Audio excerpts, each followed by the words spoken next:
ကောင်းကင်ဘော်ကဘလူးကြီးတကောင်ဟာကဘာမြေပေါ်ကိုခိုးဆင်းလာပြီးတောင်းကျမ်းပါတော့တယ်သူကလက်သမားတယောက်ရဲ့ကောက်ရိုးတွေကိုယူပြီးစစ်လိတ်လိုလိတ်လိုက်ပါတယ်ပြီးတော့အိမ်တလုံးရဲ့အမိုးကိုဆွဲခွာလိုက်ပြီးမီးလင်းဖို့ကိုထုတ်ကာသူ့စစ်လိတ်ကိုမီးညှိဖို့မီးချစ်အနေနဲ့တုံးလိုက်ပါတယ်အဲ့ဒီနောက်မှာတော့စပားကြီးတစ်ခုကိုမှီပြီးအေးအေးဆေးဆေးစစ်လိတ်တောက်နေပါတော့တယ်သူ့ရဲ့တောင်းကျမ်းမှုကြောင့်မြို့သူမြို့သားတွေအားလုံးအရန်ကိုကြောက်လန့်နေကြပါတယ်ဘရင်ကြီးမှလည်းရွေးချယ်စရာမရှိတော့လို့ဘလူးကြီးကိုနှိမ်နှင်းဖို့ရဲရင်နဲ့စစ်တီတွေလိုအပ်ကြောင်းကြေညာချက်ထုတ်ရပါတော့တယ်ဒါပေမဲ့ရက်တော်ကြတဲ့အထိဘယ်သူမှမလျှောက်ရဲကြပါဘူး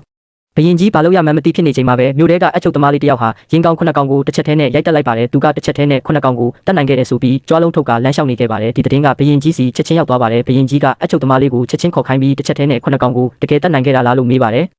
အချုပ်သမားလေးကရင်ကောင်းတွေကိုပြောတာထင်ပြီးခေါင်းတငိမ့်ငိမ့်နဲ့ဟုတ်ကြောင်းပြောတဲ့အပြင်ဘလို့ရိုက်တက်လိုက်တယ်ဆိုတာကိုပါဟန်မူယာနဲ့တရုတ်ပြလိုက်ပါသေးတယ်ဒါနဲ့ဘရင်ကြီးကအဲ့ဒီနေရာမှာပဲအချုပ်သမားလေးဟာဘလူးကြီးကိုနှိမ်နှင်းမဲ့သူဖြစ်တယ်လို့ကြေညာလိုက်ပါတော့တယ်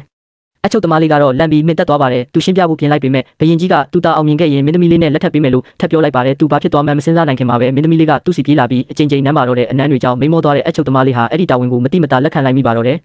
လူအုပ်ကြီးရဲ့ဩဘာပေးတံတွေကြားမှာပဲသူဟာမြို့တကားပြင်ကိုရိုင်းတိုင်တိုင်နဲ့ထွက်လာခဲ့ပါတယ်သူ့နောက်မှာတကားတွေပိတ်သွားတာနဲ့တပြိုင်နက်သူရုတ်တရက်တတိဝင်လာပြီးအရန်ကြောက်လန့်သွားပါတယ်သူပြန်ဝင်လို့ရမလားဆိုပြီးတကားတွေကိုအသေးလဲထုပါတော့တယ်ဒါပေမဲ့သူမောကြည့်လိုက်တဲ့အခါမျောလင်းချက်တွေအပြည့်နဲ့ကြည့်နေတဲ့တမျိုးလုံးနဲ့မင်းသမီးလေးရဲ့မျက်လုံးတွေကိုမြင်လိုက်ရတော့ရှေ့ကိုခြေဆွဲပြီးဆက်လျှောက်ဖို့ကလွဲလို့ရွေးချယ်စရာမရှိတော့ပါဘူး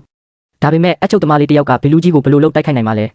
သူစိုးရိမ်နေတော့မှပဲမြေကြီးကရုတ်တရက်အပြင်းထန်တုန်ခါလာပါတယ်ကြီးမားလာတဲ့အရေးကြီးတစ်ခုကသူ့ဘော်ကိုကျလာပါတယ်သူ့ကိုဘလူးကြီးရဲ့ခြေထောက်နဲ့နင်းမိမဲ့ဘေးကနေတီတီလေးလွတ်သွားပါတယ်သူအသက်လူပြီးပြေးရပါတော့တယ်နောက်ဆုံးတော့ပုံးစရာနေရာမရှိတော့တဲ့အစုံဖယုံသီးပုံကြီးတွေကိုထိုးဆင်းလိုက်ပါတယ်